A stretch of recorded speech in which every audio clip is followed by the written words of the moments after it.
Okay, today we are releasing our artificial intelligence inventory management system. That's quite the mouthful, but basically it's to manage your internal inventory, like your products, your chemicals, your tools, so on and so forth, and then let the artificial intelligence do its thing to keep track of everything and order more whenever you run out. So to start with, you're going to want to go to Admin, and then you're going to see two different inventory systems. There's a simple inventory system, which I'll briefly go over here. This is the old inventory system, and some shops or some businesses may still prefer something like this, where it's a little more simple, and it's just you manage it yourself. You can put in chemicals and equipment, give them title, description, vendor, purchase URL, so you can keep track of where you buy your stuff. And then from there, you can generate your reports. Under reports, go to inventory report, and you can walk through your shop, or you can go through your van and you can mark off, are we, cherry shine? Do we have some? Are we running low? Are we empty? So on and so forth. So this is the old inventory system. It's a very simple, rudimentary system. Now we have a full-fledged artificial intelligence inventory system with machine learning. And this system takes things to a whole nother level. So essentially, you want to go to your inventory management, which you'd find once again under Admin, Inventory System, but the AI inventory system. And then from there, you're going to want to set up your vendors as well as create your products. And then you'll see a list like this with all your different products, and it's going to show the different quantities that you have. So to start with, you're going to want to click on your vendors, and then you're going to want to add in your vendors here. You can simply click Add Vendor, and then you can put in the vendor name, website, the email for the purchase orders, because the system will automatically create PDF purchase orders and it'll send them over to them, as well as a phone number if you want them to receive a text, SMS message, and then your account number that you might have with that particular company. This will all get generated on the actual purchase order. It'll save them for future use. It'll also email you a copy if you want. And it'll send it directly to your supplier saying, hey, we're running low on tire shine and 5% tint for our tinting jobs, things like that. So it'll calculate it and it'll separate it by vendor. So then you'll have your full list here, and you can quickly edit ones that are existing. And then we'll click back and we'll go to our inventory. So we'll click there. Now that we're on our inventory section, this is showing a real-time list of things that are in the shop, and so it tells you, like our tint, for example, our ceramic 5%, we have 100% remaining. It tells us when it was last updated, and then it tells us the quantity that we have on hand. Now you'll notice things like boxes, fluid ounces. These are all ways that you can specify exactly how you're tracking each product, so it'll be specific to that product. So in this case, this one's tracked by gallons, because this particular product we order in gallons, so it says gallons, this one ounces, so on and so forth, and you'll be able to customize those. I'll show you in a moment. And then from there as well, you can see things like your reorder schedule. So normally, for example, with ceramic 5%, we reorder one box at a time so that we always have one box on hand, and we want to send a low notice warning to our supplier if we have 20% remaining. So right now we have 100%, but let's say as we use jobs, this ends up going down to 30%, and then 25%. The minute it hits 20%, the system's going to compile that into a purchase order, send it off to our representative, and they're going to follow up and say, hey, we got your purchase order, you're ready to go, and we'll say yes please. It gets delivered, and it's one less thing that we have to worry about. So it'll keep track of things in real time as jobs are completed, and then you can also, when your inventory comes in, you can go to the inventory page here, and you can quickly just update these totals. So let's say we just got a shipment and we have 3 boxes. We'll update that to 3, and now it's going to say we have 300% remaining, because normally we only want to have one box at a time. So right now we have 3. Now if, let's say, we did a job and we messed up in an order, something like that, we can always come in here and we can mark off what we actually have. So let's say we had 1 box, we used half and we made a mistake, we have half a box left, we can update that, and as you can see, it'll update in real time. Now, as jobs are completed as well, this will automatically update on its own. So that I'll show you in a second here. But first, let's just show you how to add a product or an item, and the flexible options that you have with the OrbisX system. So we're going to click on Create New Inventory Item, and you're going to see all of these options here. So you want to give it a name, so whatever the product or tool name is, and this is where it's really flexible. You can even put in things like, you can put in your extractor, for example. You can put that in, and then what you would do is under item size, what you would do is instead you would choose hours, for example. So in our case, we know that our extractor, for example, is going to have a certain number of hours, and so let's just say that's 20,000 hours. Okay, we know that when we buy it, it's good for 20,000 hours before maybe it needs to be replaced, right? So we put that in, and then we would choose our vendor, where it comes from. In this case, we don't have a vendor set up for our extractor.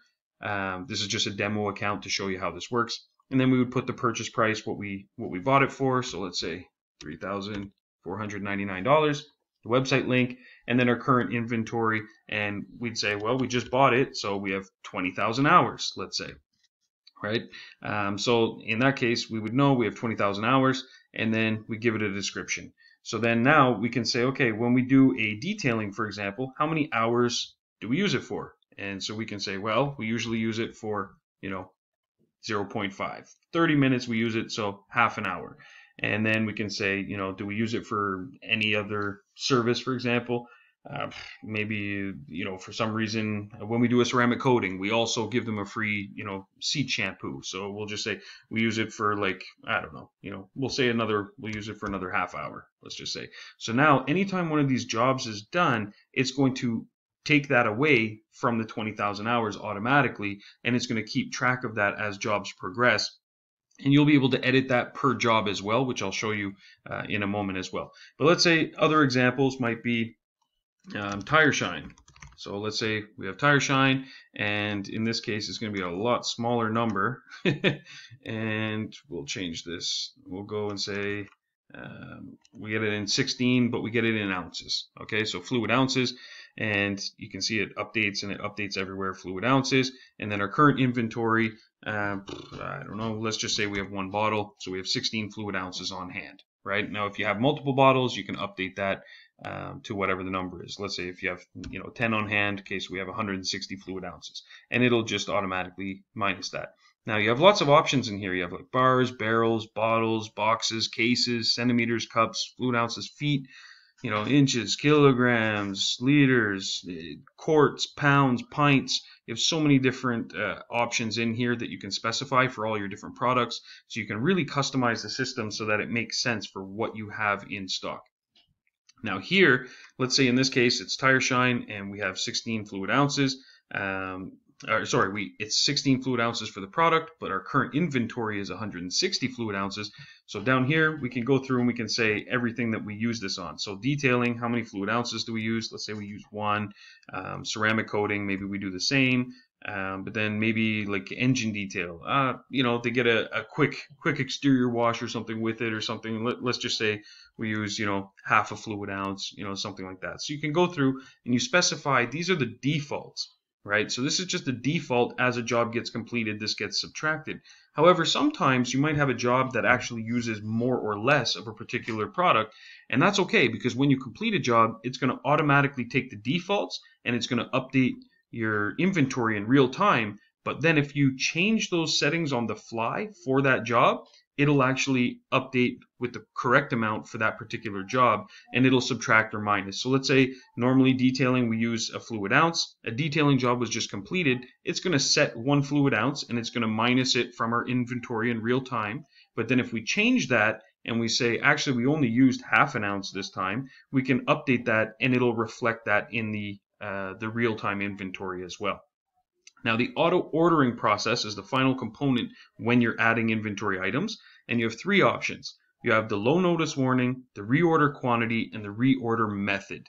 So the low notice is at what point do you want the artificial intelligence to say, hey, this item is running low, we need to place a new order for this. And that's where you choose the low notice warning. So it could be, when there's 5% left, when there's 40% left, when there's 60% left, whatever number makes sense for you for this particular product and how you're running your business. You can choose when the low notice warning is. So for us at our shop, for example, for tinting, we usually like to order when there's 50% remaining in our popular tints. For other ones, we can wait till it's like 25%. For tools, we know we get them same day usually, so we can wait till it's 5% or it's completely used up. That's fine. Then you have your reorder quantity. So when the system determines that okay, there's only 5% left, how many do you want to order at the same time? So at our shop, let's say we like to have 10 of these bottles on hand at any time. So we want to have 10 16 fluid ounce bottles. So we say reorder 10 at a time. So that's going to let our supplier know, hey, we're running low, we have only 5% left or less, and we need 10 bottles. And then the reorder method, there's some options here as well. One is you can completely disable auto ordering, so basically you'll just keep track of it yourself, and this is just a way for you to have it all in one place. That would be the option for you. The other option is to select just send me the list. In this case, this will just email you a list of products that are running out, and then you can go and place those orders on your own. But the good news is you don't have to keep track of it. The AI is going to do it for you, and it's going to send you a message and say, hey, listen, you're running out of the following 5 products from the following vendors. It's time to order them again. Then your other options are where it automatically places the order for you. And this is where you can send a purchase order to the vendor, you can send a purchase order to yourself, and then you'll follow up with the vendor on your own, or you can send a purchase order to yourself and to the vendor at the same time. And that way you could have something for your records, it'll be in your email, and then you can also have it automatically sent to your sales rep, whoever's taking care of your account for each vendor.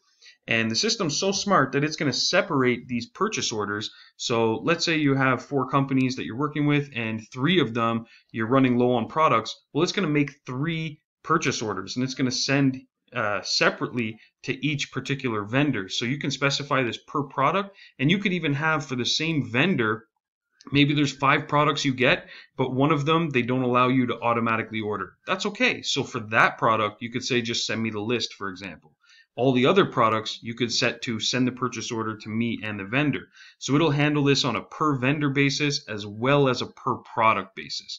So that's essentially how you add your inventory items, and then you can see them all in real time, and they sort from things that you're running out of and vendor. So it'll say like, here's one particular vendor, and then it'll say this one's at the front because it's running out, and then this one's next, so on and so forth. So that's how it sorts to display, and you can see everything all in one shot. Now, how does this add up to the jobs? So we'll click on the calendar, and we have a test job in there just to show you. So on our calendar, we have a test job here, and if we click that, we're going to click on it, and we're going to see, we scroll down, we can see the invoices attached to this job, but we don't see any inventory attached to this job. Well, that's because this job isn't finished yet. So there's not going to be any inventory used because we don't know what has or has not been used, and we don't want to take it away from our inventory and say this has been used up when it hasn't fully been used. So once you hit complete, however, you're going to see that it's going to add an inventory section. So we're going to click complete, and now you can see inventory usage. So it takes the defaults that we've specified for that, for a detailing job, for example, because this one's in for a detailing, and it says, okay, we usually use our APC and our tire shine, and it puts in the default amounts of what would be used. Now we can change that, like I said, on the fly, and it'll automatically update. So let's say instead of using 1 ounce, we actually use 2. So we simply select 2, and then when you click outside of the box, you can see it's automatically updated. Boom, it's done. So now it's updated. Now from there, these are just the defaults you use for a job, but maybe this particular customer, yes, they were in for a detailing, but while they were there, he said, hey, can you, tint my windows? So we said, no problem. So that's where we can choose other inventory items, and you can add them on the fly. So we can say, okay, we added 5% tint, and how much of the box did we use? And we used, 20% of a box. So 0.2, right, percent of a box. And you can see it reflects the actual, unit of measure per product depending on what it is, right? Now maybe for this particular job, for some reason, we didn't actually use any all-purpose cleaner. I mean, that would be crazy for a detailing job, but let's just say. So we can simply click on the trash can, and it disappears, and it'll add it back into the list, so that if you do need to add that back in, then you can. And this list will only have products in there, or inventory items, that aren't already in use on your particular job.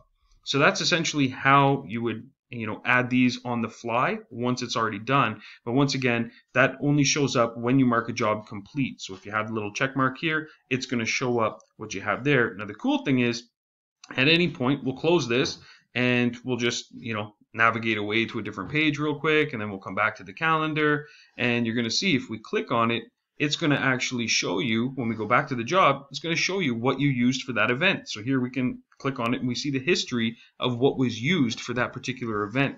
Now what's cool is, let's say right now it shows that we use 2 fluid ounces of tire shine. If we go back and we're like, oh geez, we had to do some other stuff and we actually use 3 ounces, well, it's simple. We just go back and we change that to 3, and what it's going to do is it's going to take away that extra fluid ounce from your inventory and update it in real time. So it'll say that you're missing 1 more fluid ounce from what your current inventory is because you already used 2, but now you updated it to 3. So the difference is 1. So that's essentially how the artificial intelligence side of things works. You can add in your inventory items. Most of it's just math and the system keeping track of it for you. But where the real magic comes in is where the artificial intelligence starts to learn about your business, and it's going to be making suggestions on, things you're using too much of, or things you could, order more of, things like that. And also it's going to take a lot of the legwork out of things for you, and it's going to place those orders for you automatically with your vendors.